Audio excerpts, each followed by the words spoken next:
कक्षा +2 arts and science, विषय अनिवार्य हिंदी, पाठ 3 रहीम। रहीम जी का पहला तो आया है बच्चों, रहीमन देखी बड़ेन को लगून दीजिए डारी, जहाँ काम आवे सुई कहा करे तलवारी। प्रसंग प्रस्तुत दोहा हमारी पाठ्य पुस्तक सृजन में संकलित कवि रहीम के दोहों से अवतरित है। इस दोहे में कवि रहीम ने लोगों के महत्व को ध्यान दिए जाने का ज्ञान कराया है। व्याख्या रहीम कहते हैं कि यदि आपकी बड़े लोगों से जान पहचान हो गई है तो भी अपने छोटे साथियों का त्याग करना या उनकी उपेक्षा करना बुद्धिमानी नहीं है। प्रत्यक्ष देख लो, जहाँ सुई काम आती है वहाँ तलवार कुछ नहीं कर सकती। विशेष सुई और तलवार का उदाहरण देकर कवि ने छोटों का महत्व बड़ी सहजता से स्थापित किया है। अत्यधिक छोटी सुई ही वस्त्रों को सीलकर सभी की शरीर की शोभा बढ़ाती है। तलवार चाहे कितनी भी बड़ी क्यों न हो, इस काम को कदापि नहीं कर सकती। अतः जीवन में छोटे लोगों या छोटी वस्तुओं का भी बहुत महत्व होता है। दूसरा है, कवि ने ब्रज भाषा का प्रयोग किया है। तीसरा, दृष्टांत और अनुप्रास अलंकार प्रयोग का सुंदर प्रयोग किया गया है। चौथा, दोहा छंद प्रयुक्त हुआ है। पांचवा, तुकांत शैली का प्रयोग किया गया है।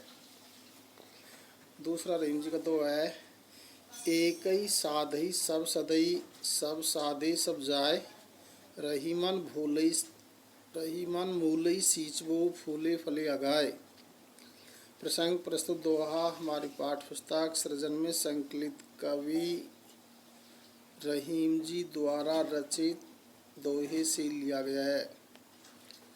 इस दोहे में कवि ने एक लक्ष्य पर ध्यान दिए जाने का महत्व बताया है। व्याख्या, कवि रहीम जी वर्णन करते हुए कहते हैं कि जो मूल या प्रमुख कार्य है उसी पर ध्यान देना उचित होता है। जो व्यक्ति सारे कार्यों पर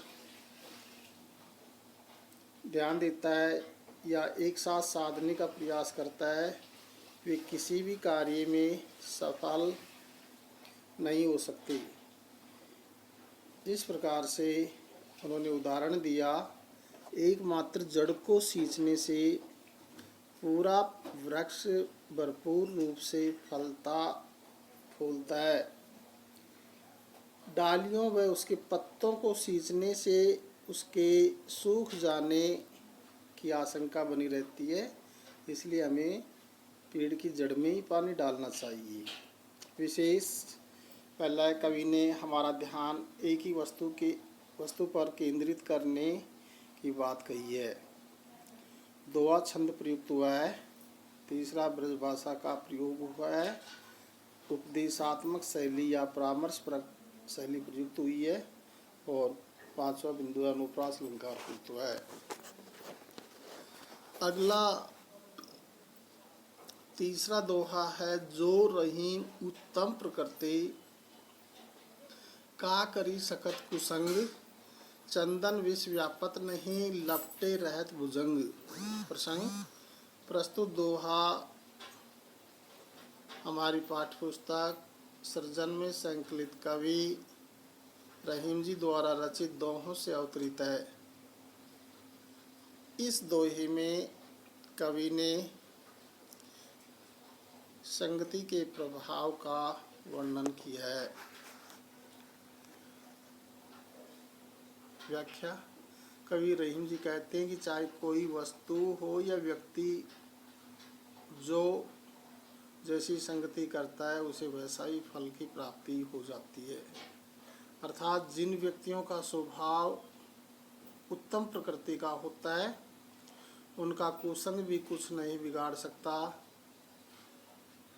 यद्यपि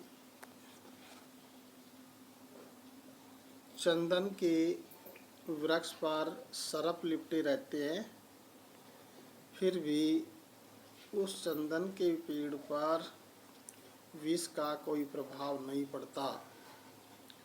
विशेष पहला पॉइंट, जिनका स्वभाव उत्तम प्रकृति का होता है वे बुरी संगति से अप्रभावित ही रहते हैं और अपने स्वभाव से दूसरों को सदा लाभ ही पहुंचाया करते हैं। चंदन का वृक्ष सर्पों के प्रभाव से तनिक भी विचलित नहीं होता, अपितु अपनी मधुर गंध से अन्य वृक्षों को भी सुवासित करता रहता है। यही इस दोहे का संदेश है। दूसरा बिंदु है तत्सम और तद्भव शब्दावली का प्रयोग किया गया है। तीसरा है शैली संदेशात्मक प्रयुक्त हुई है। चौथा है दोहा छंद का प्रयोग किया गया है। पांचवा है अनुप्रास और दृष्टांत अलंकार का प्रयोग किया गया है। चौथा रहीम जी का दोहा है रूठे सुजन मनाइए जो रूठे सो बार, रहीमन फिर पोइए टूटे मुक्ताहार। प्रसंग प्रस्तुत दोहा हमारी पाठ्य पुस्तक सृजन में संकलित कवि रहीम जी द्वारा रचित दोहों से अवतरित है।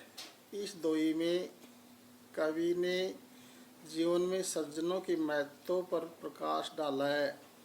व्याख्या, कवि रहीम जी का परामर्श है कि यदि सज्जन व्यक्ति किसी बात पर रूठ जाए तो उसको मनाने का बार बार प्रयास करना चाहिए। सज्जनों की मित्रता बहुत मूल्यवान होती है।